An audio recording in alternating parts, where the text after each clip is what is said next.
പണ്ട് പണ്ട് പണ്ട് ഒരിടത്തൊരു അപ്പനും മോനും ഉണ്ടായിരുന്നു. അവര് വലിയ കൂട്ടായിരുന്നു.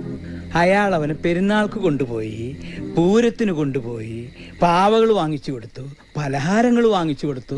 അങ്ങനെ അങ്ങനെ അവൻ വളർന്നു വലിയ ആളായി. നല്ലൊരു സുന്ദരി പെണ്ണിനെ കല്യാണവും കഴിച്ചു. അപ്പോഴേക്കും അപ്പനും അമ്മയും വയസ്സായില്ലേ.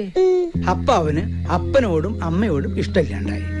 മുമ്പിലത്തെ മുറിയിൽ ഇരിക്കാൻ പാടില്ല, TV കാണാൻ പാടില്ല, മിണ്ടാനും പാടില്ല. അവന്റെ കൂട്ടുകാരെങ്കിലും വന്നാ അപ്പനും അമ്മയും മുറിന്ന് പുറത്തിറങ്ങാനും പാടില്ല. അങ്ങനെ ഇരിക്കെ ഒരു ദിവസം പുറത്ത് ആരോ വന്നിരിക്കുമ്പോ അവന്റെ അമ്മ ചുമക്കണ ശബ്ദം കേട്ടു. ആരാ ആന്റണി ചുമക്കണേന്ന് കൂട്ടുകാര് ചോദിച്ചു. അപ്പൊ അവൻ പറയാ, എവിടുന്നോ ഒരു ഗതിയില്ലാത്ത തന്തയും തള്ളയും വന്നിട്ടുണ്ട്, അവരെ എവിടെയെങ്കിലും കൊണ്ട് കളയാൻ പറ്റുമെന്ന്. അപ്പനും അമ്മയും പിന്നെ അവിടെ നിന്നില്ല. എല്ലാവരും ഉറങ്ങിപ്പോ ആരും കാണാണ്ട് അവര് പുറത്തിറങ്ങി. ഇരുട്ടത്തൂടെ നടന്ന് അവര് പോയി.